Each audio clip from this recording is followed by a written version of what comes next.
আসসালামু আলাইকুম বন্ধুরা, এই যে আপনারা দেখতে পাচ্ছেন ভাঙ্গি গাছের ফুল। এই যে ভাঙ্গি গাছের কি সুন্দর ফুল।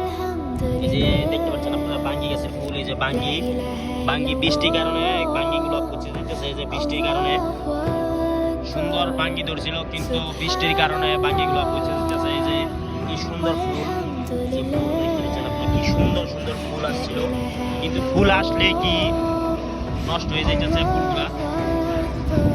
কি সুন্দর বৃষ্টির কারণে ভাঙ্গিগুলো নষ্ট হয়ে যেতেছে গা। এই যে আপনার সামনে একটি ভাঙ্গি, এই যে বৃষ্টির কারণে ভাঙ্গিগুলো অনেক নষ্ট হয়ে যাচ্ছে। পোকায় ধইরা, বৃষ্টি হইলে পোকায় কামড়ায়। এই যে আপনারা দেখতে পাচ্ছেন, এই যে একটি ভাঙ্গির করা। এই যে ভাঙ্গির করা, এই যে ভাঙ্গির করা। তো ভাঙ্গি আসছিল সুন্দরী, কিন্তু বৃষ্টির কারণে ভাঙ্গিগুলো নষ্ট হয়ে যাচ্ছে গা।